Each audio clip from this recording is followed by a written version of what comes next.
우리에게 주시는 하나님의 말씀은 마태복음 7장 24절로 27절까지의 말씀입니다. 마태복음 7장 24절로 27절까지의 말씀.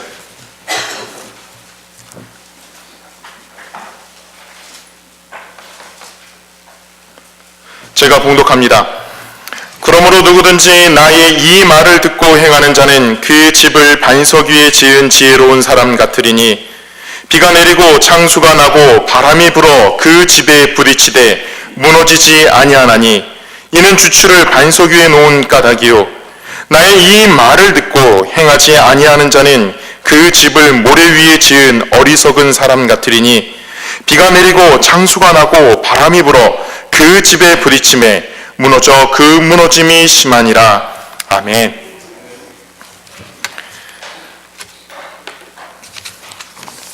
항상 이 자리에 서면은 굉장히 두렵고 떨립니다. 더욱이 또 오늘 담임 목사님도 안 계셔서요. 성가대와 함께 기도하러 이렇게 내려갔는데 왜 이렇게 떨리는지요? 성가대에게 무슨 권면의 말씀을 해야 될지, 또 어떻게 함께 기도하고 예배를 준비하고 올라와야 될지 아득하더라고요.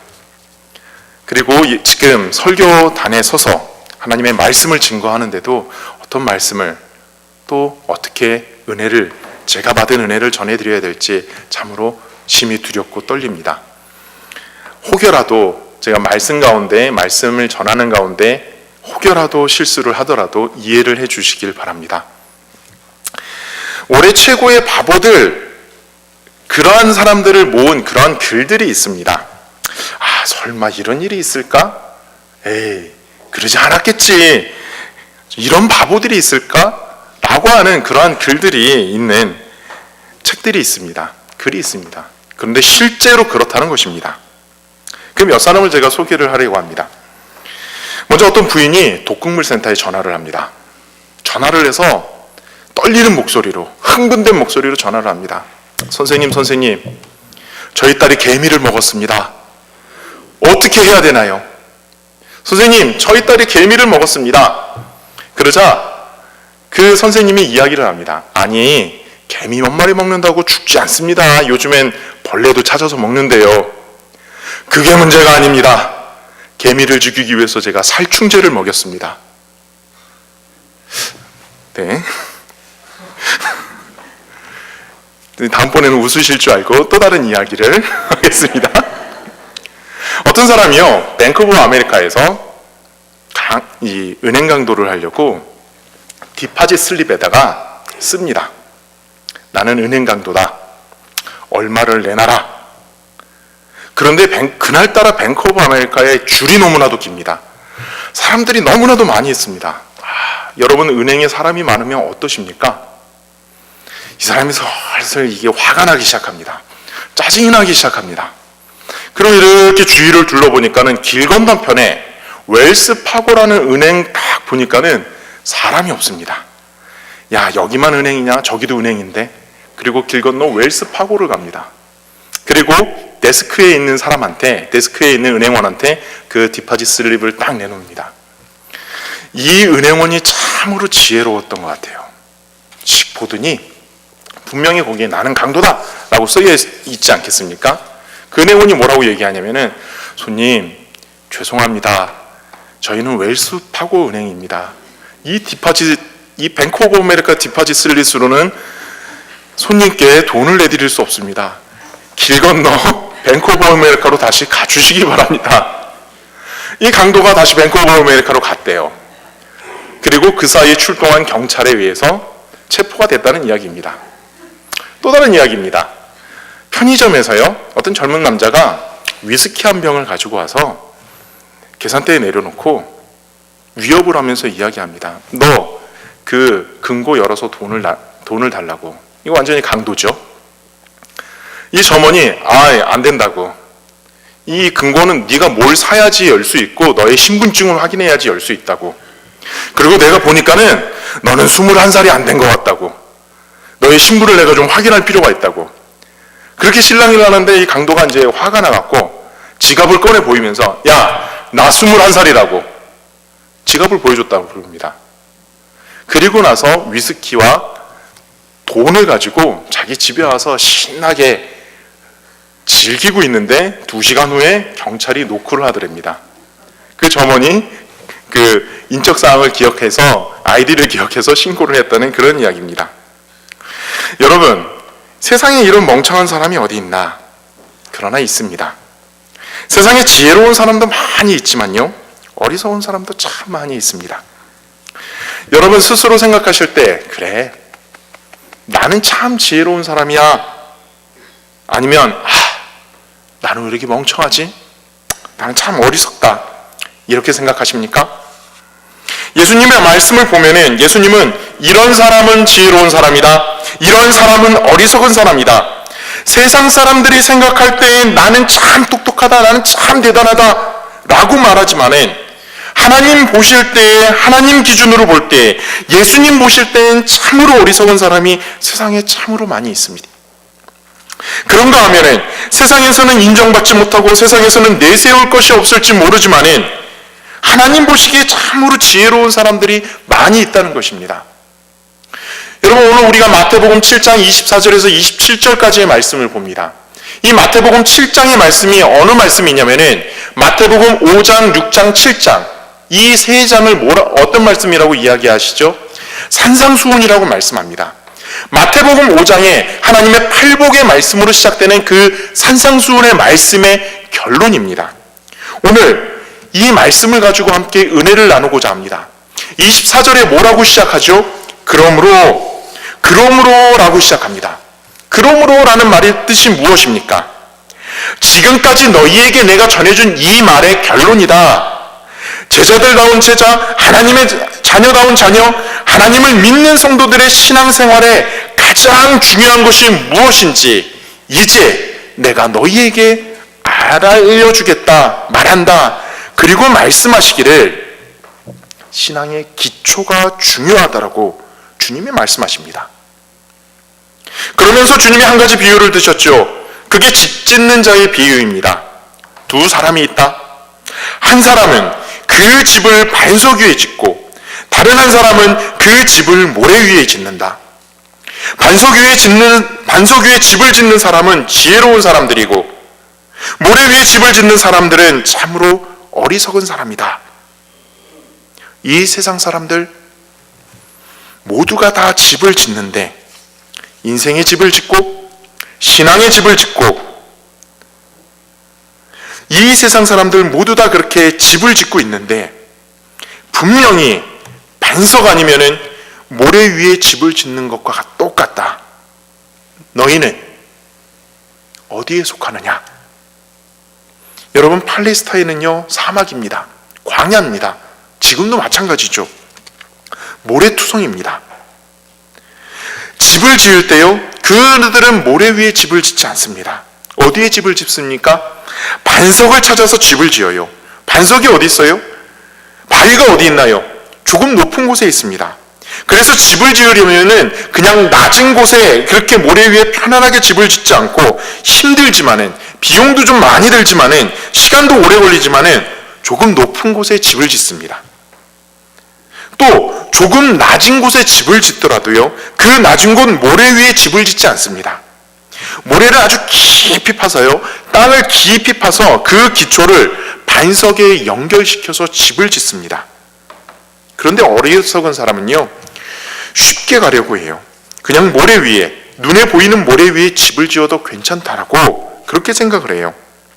그런데 문제는 어디 있는가 하면은요, 비가 내리고 홍수가 나면은 모래 위에 지은 집은 쓸려 내려가게 된다는 것입니다. 여러분, 이 중동의 이스라엘은 가을과 겨울에 우기가 있습니다. 그리고 이 가을과 겨울의 우기에 1년 동안 내릴 비가 몽땅 다 내려버립니다. 그 이야기는 뭐예요? 비가 내릴 때 홍수가 난다는 것입니다. 그리고 실제로 그렇게 홍수가 나는 건천들이 참으로 많이 있습니다. 평상시에는 그냥 땅이에요.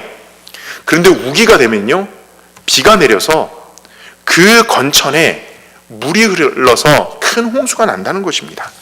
그러면 모래가 휩쓸려 떠내려가듯이 집도 무너져 내린다는 것입니다. 주님이 오늘 이 말씀을 하시면서 문제는 기초다. 그리고 이렇게 강조하십니다.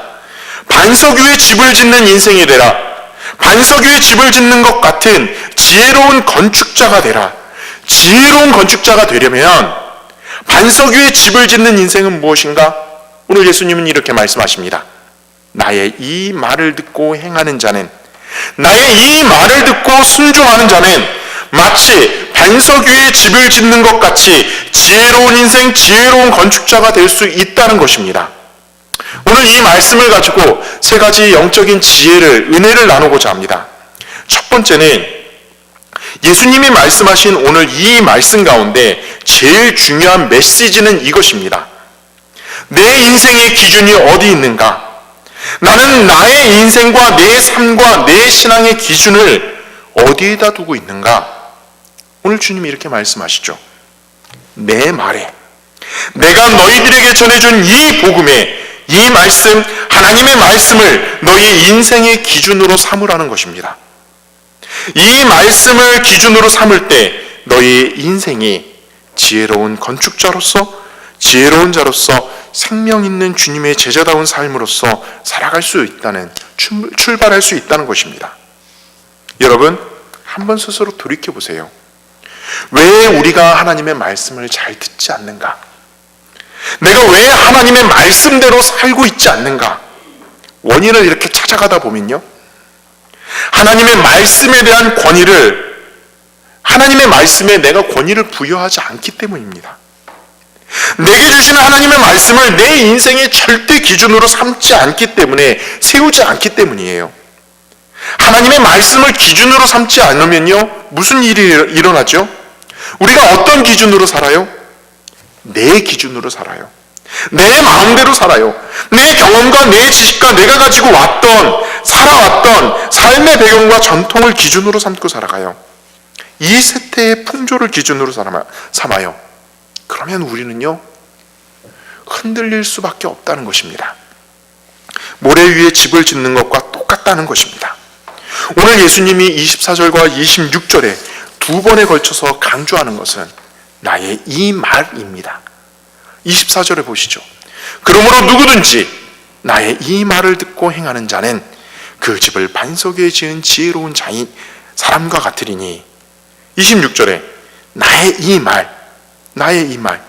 예수님께서 우리에게 주신 복음, 예수님이 우리에게 당부해 주신 그 말씀을 생명의 말씀으로 받아들이고 이 말씀을 내 인생과 내 신앙의 기준으로 세울 때 하나님이 기뻐하시는 기초를 반석 위에 두는 지혜로운 사람이 될 수 있다는 것입니다.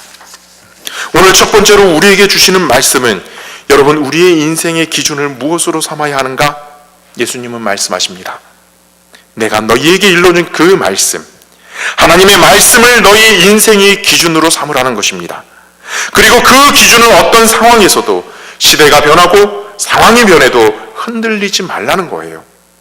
그 하나님의 말씀의 기준을 따라서, 예수님의 말씀의 기준을 따라서 살아가면 너희의 인생이 지혜로운 건축자와 같은 인생이 될 수 있다는 것입니다. 두 번째 교훈이 있어요. 그것은 하나님의 말씀을 기준으로 삼았다면은 기준으로만 삼는 것이 아니라 그 말씀을 들으라는 것입니다. 그 말씀을 심령으로 들으라는 거예요. 마음으로 들으라는 거예요. 오늘 여기 그 말씀, 내가 너희에게 전해주는 이 말을 듣고라고 했어요. 듣고. 여러분, 똑같은 이 본문이 누가복음 6장에도 기록되어 있습니다. 여러분, 누가는 의사였죠. 의사이기 때문에 좀 자세하게 하나님의 말씀을 기록합니다. 누가복음에는 어떻게 기록되어 있습니까? 48절에 보면요, 집을 짓되 깊이 파고 주추를 반석 위에 놓은 사람과 같으니. 여기 중요한 단어, 깊이 파고예요. 누가는 이것을 더 첨부했어요. 왜 첨부했습니까? 말씀을 듣는 것은 무엇과 같은가? 집을 지을 때 기초를 든든히 세우기 위하여 깊이 파는 것과 똑같다는 거예요. 여러분, 우리말로 이것을 의역을 해볼까요? 하나님의 말씀을 들을 때 그냥 편안하게 앉아서, 아, 좋은 말씀이야, 재미있는 말씀이야, 교훈이 되는 말씀이야, 이렇게 들어서는 안 된다는 것입니다. 그 그 말씀을 깊이 파야 합니다. 이 말씀의 참된 의미가 무엇인지 우리는 파야 합니다. 내 가슴, 내 심령의 밭을 파야 합니다. 깊이 파야 합니다. 그 말씀이 내 심령 그 깊은 곳에 뿌리내릴 수 있도록 그 말씀을 파고 내 가슴을 파고 내 심령을 파서 하나님의 말씀을 내 심령의 밭 가운데 새겨야 한다는 것입니다. 여러분, 밭에 감추어진 보화처럼 그냥 건성건성 찾다가 에이 없네 돌아가는 것이 아니라 어떻게 밭을 깊이 파서 보화를 찾듯이 내 가슴 속에 하나님의 말씀 속에 읽을 때 들을 때 그 말씀을 연구할 때 깊이 파면서 하나님의 말씀을 내게 주신 생명의 말씀으로 받아들여야 한다는 것입니다. 여러분, 지금까지 우리가 하나님의 말씀을 들어왔습니다. 그냥 건성건성으로 들었다면 여러분 다시 한번 돌이켜 보셔야 돼요. 여러분, 하나님의 말씀을 들으실 때요, 하나님의 말씀을 읽으실 때요, 나의 가치관과 주님이 주신 말씀이 서로 충돌할 때가 있어요. 내 인생의 기준과 하나님이 주신 말씀의 기준이 서로 충돌할 때가 있어요. 여러분, 그럴 때가 없으세요? 있으세요? 많아요. 저는 매일 성경을 읽을 때마다 충돌을 해요. 하나님의 말씀을 깊이 파면 팔수록, 내 가슴을 깊이 파면 팔수록 하나님의 말씀과 내 기준이 충돌할 때가 많아요. 여러분, 그것을 피하시겠어요? 피하시면요, 하나님의 말씀을 들을 수가 없습니다. 어떻게 하셔야 돼요? 고민하셔야 돼요. 때로는 성령님을 의지하셔서 기도하셔야 돼요. 내게 말씀해 주세요. 내가 이 말씀을 붙잡을 수 있도록 저를 붙잡아 주세요. 눈을 열어주세요. 귀를 열어주세요. 마음을 열어주세요. 하나님 앞에 기도하시면서 그 말씀과 씨름하셔야 돼요. 이렇게 하나님의 말씀을 깊이 팔 때 우리 안에 그 말씀이 새겨지고 그 말씀이 우리 안에 들어오면서 어떤 역사가 일어납니까? 확신의 역사가 일어납니다. 맞다. 하나님의 내게 주신 말씀이 분명하다. 확신이 생겨요. 평강이 생겨요. 심령으로 듣고 말씀을 파면서 하나님이 내게 주신 말씀, 그 확신이 올 때까지, 평안이 올 때까지 그 말씀을 들으라. 오늘 주님이 우리에게 말씀하십니다. 세 번째는요, 주님의 제자가 되었다면, 반석에 기초를 둔 인생이 되고자 한다면 하나님의 말씀을 기준으로 삼고 예수님의 말씀을 기준으로 삼고 그 말씀을 깊이 파고 내 심령을 깊이 팔 뿐만 아니라 내게 주신 말씀에 순종해야 된다는 것입니다. 그 말씀대로 행하라는 것입니다. 여러분, 나이가 드시면 무엇이 생깁니까? 네? 저도요, 제가 자부하던 것이 한 가지 있었습니다. 그게 무엇이냐면 기억력이 참 좋다는 것입니다. 실제로요, 30대 초반까지는요, 1년 전, 2년 전에 몇 월 며칠 몇 시에 누가 무슨 말을 했는지 정확하게 기억을 하고 이야기를 했습니다. 근데 시간이 지나니까요, 자꾸 건망증이 생기더라고요. 여러분, 그렇지 않으세요? 네, 건망증이 여기 계신 분들은 다 없으신 걸로 알고, 여러분, 건망증이 무엇입니까? 심리학적인 용어로 이야기하면요, 건망증은 행하려고 하는 것에 관심이 없으면 생긴대요. 이것을, 어떤 일을 내가 행해야지 라고 말은 하지만 관심이 없으면 그 건망증이 생긴대요. 내가 말씀을 들었어요. 그러면 곧 즉시 행해야 돼요. 내가 행해야 돼요. 그런데 행하는 것에 관심이 없으면 건망증이 생겨요. 영적인 건망증도 마찬가지입니다. 아멘, 아멘, 주님 감사합니다. 말씀을 아멘으로 받았어요. 그러면 행하셔야 된다는 것입니다. 순종하고자 하는 마음이 없다? 그러면 영적 건망증에 빠지는 것과 똑같다는 것입니다. 마치 모래 위에 집을 세운 사람과 똑같다는 것입니다. 말씀을 들었으면, 그 말씀을 가슴에 깊이 새겨졌으면 그 말씀에 순종하라는 것입니다. 덴마크의 철학자 키에르케고르가 그 당시 교회를 비판하면서 이런 이야기를 했습니다. 지금의 기독교인들은 마치 집거위들과 같다. 집거위들이 예배를 드립니다. 뒤뚱뒤뚱 걸어서 예배당에 들어와서 예배를 드립니다. 집거리 목사님이 설교를 합니다. 우리 이제는 뒤뚱뒤뚱 걸으면서 살아가면 안 됩니다. 날개를 펴고 하나님이 주신 저 넓은 창공을 향해 날아가야 됩니다.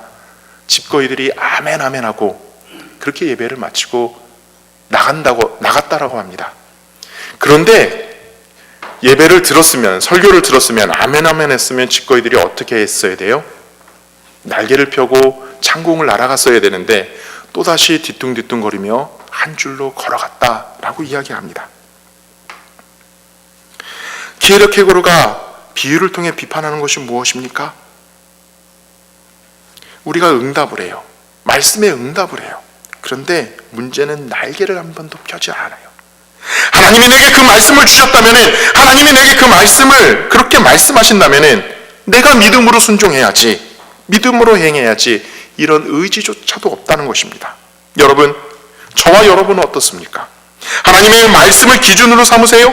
하나님의 말씀을 들으셨어요? 그러면 그 말씀에 따라 여러분 순종하셔야죠. 주님 앞에 기도하며 주님 앞에 맡겨보셔야죠. 행해보셔야죠. 독일의 신학자 보네포는 이렇게 얘기합니다. 그리스도인들은, 제자들은 값비싼 대가를 치러야 한다. 하나님의 은혜를 값싼 은혜로 만들지 말아라. 값싼 은혜가 뭐예요? 하나님이 주신 그 놀라운 은혜에 대하여 그냥 아멘 아멘 하고 행하는 게 한 개도 없어요. 희생도 없어요. 하나님 앞에 헌신도 없어요. 그리고 그냥 안주하고자 하는 그리스도인, 값싼 은혜에 빠진 그리스도인들이라고 지적을 합니다. 여러분, 어떻게 하셔야 돼요? 내가 다 할 수 없죠. 왜요? 우린 연약하기 때문에. 내게 주신 사명, 내게 주신 명령에 순종하여 집거이들이 날개를 펴고 하늘을 향하여 바람을 따라, 성령의 바람을 따라 올라가듯이 내게 그렇게 주님 앞에 내 몸을 맡기시면 돼요. 순종하시면 돼요. 헌신하시면 돼요. 그리고 나머지는 하나님이 다 하실 것입니다. 나머지는 성령님이 하실 것입니다. 그 믿음, 그 순종, 그 헌신을 주님이 오늘 우리에게 요구하신다는 것입니다. 현대 그리스도인들은 배우는 게 참 많습니다. 익숙합니다. 그런데 부족한 것이 있어요. 상대적으로 행함이 부족합니다. 여러분, 오늘 말씀을 들으셨으면 그 말씀에 순종하시고 행하시길 바랍니다. 그런데요, 이 순종하는 데 문제가 하나 있습니다. 여러분, 이렇게 말씀하실 분들이 계세요. 목사님, 저 순종 열심히 합니다. 열심히 행합니다. 그리고 저도 그렇게 기도해요. 하나님, 저도 열심히 순종하는데요. 근데 한 가지 중요한 것은, 그러면 한번 돌이켜봐라. 내가 순종하는데 말씀대로 행한다고 하는데 무엇을 행하느냐가 중요한 것이 아니라 그것을 뛰어넘어서 어떻게 행하고 있느냐, 어떻게 순종하고 있느냐, 어떻게 내 중심 속에 정말 하나님을 사랑하는 마음으로, 하나님께 정말 헌신하는 마음으로 기쁨과 감사함으로 그렇게 헌신을 하느냐, 아니면 형식적으로 하느냐. 하나님의 뜻에 순종한다고 하는 사람들에게 오늘 주시는 말씀이 있어요. 봉사하느냐, 기도하느냐, 행동하느냐. 그 문제보다 더 중요한 문제는 하나님 앞에 단순한 행동으로 순종하는 것이 아니라 정말 내가 어떤 마음으로, 믿음으로 순종하고 있느냐 점검하라고 하시는 것입니다. 여러분, 기도를 오래 한다고요? 봉사를 오래 하셨다고요? 하나님 앞에 순종하신다고요? 다시금 우리 자신을 돌이켜 보셔야 합니다. 내 중심에 정말 하나님이 기뻐하시는 마음을 품고 믿음을 품고 그렇게 헌신하고 있는가? 순종하고 있는가? 주님 앞에 나와서 헌금을 하는 가난한 여인과, 2렙돈을 헌금하는 가난한 여인과 세리의 헌금을 놓고 하나님은 말씀하십니다. 가난한 그 2렙돈을 헌금한 사람을 내가 더 기뻐한다.